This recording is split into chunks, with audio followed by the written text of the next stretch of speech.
We're doing something slightly different this week in 1 Minute Geology. So I recently went for a walk around High Cup Burn. I didn't know the geology beforehand, and I just recorded what I saw on the way. So this is the geological map, and I'm going to show you the different points of interest and how I put them together into a geological story as we went through the day. We are on our way to High Cup Nick, and this is High Cup Beck behind me. And further up the valley we have Carboniferous limestone, but you can see in the little exposure down in the beck there are these things which look very much like slates. They're very steeply dipping, the cleavage is something like this.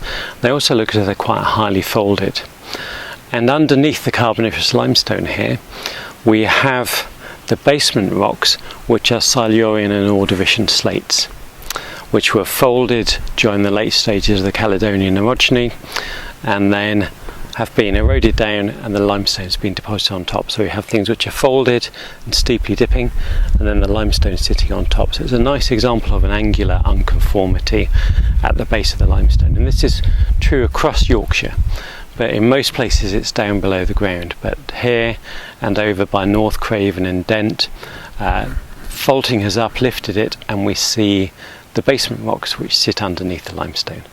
Just to the right of me is High Cup Gill, and the slot that you can see cutting through the skyline is High Cup Nick.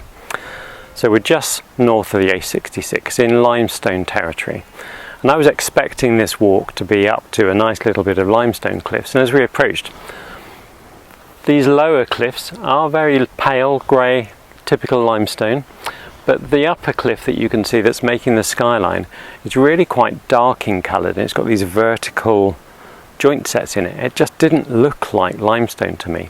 We've not gone up there yet, so I'm not absolutely certain, but there are these boulders which I think have fallen down from it, and they're very compact, very dark, fine-grained rock, and it looks very much like basalt or dolerite.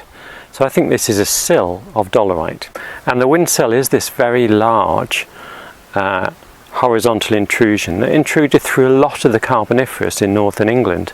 It extends several tens of miles southwards from High Force, and it extends pretty much across the country. So this could well be another exposure of the Whin Sill. It's what it looks like to me. As we go up there, I'll have a look at it, and maybe I'll have another talk as we get up to the top. So we're just at the base of the sill here. So this is basalt. This is actually sandstone, which has been very hard baked and bleached and is now what we would call a quartzite. And you can see actually it weathers with very similar joints. So you can crack a fresh bit of the exposure, and then you see that actually this is very pale bleached sandstone. But possibly the best way to see the contact, which is just here, is the difference between the lichen.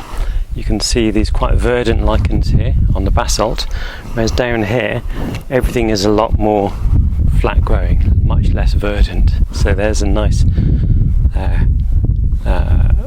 botany showing the biology showing the contact between the rocks there. Okay, so we have about 10 to 15 meters of sandstone underneath the sill here, and then we get into limestone. So we can see the sill running over the other side of the valley here, and that region where there's not much exposure, that's the sandstone. And then the next cliffs that you see down there, they're limestone underneath. You can see there's limestone on top, and this is identical to the stratigraphic sequence that we see up at High Force.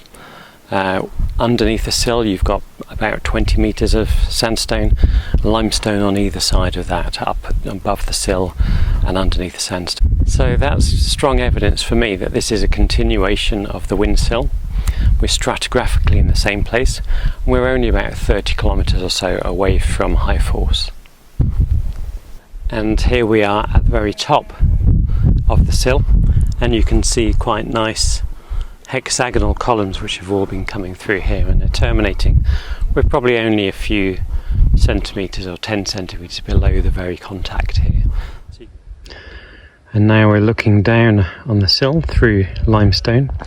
So you've got nice grey limestone here, then just that's the edge of the sill there, And just here you can see actually it's quite dark black marble, and that's the contact metamorphism between the heating of the sill and the limestone. It's recrystallized it and turned it into marble. And here's a beautiful little bit of polished black marble from essentially sheep have been sheltering under here, and generations of sheep wearing it away with their wool have polished this into this beautiful black marble surface. We're on our way down from High Cup Nick, and we're on quartzite here, or quartzitic sandstone. You can see that the slope is relatively steep, and then there's a break of slope, and all of these little dark patches and little dimples on the flat land beyond the break of slope. And that's we're coming onto limestone at that break of slope. And these are what are called shake holes. They're little bits where water has dissolved through the limestone, so you end up with these little depressions where sometimes filled with lakes, sometimes ponds, but water basically drains down through them. So they're called shake holes or sinkholes.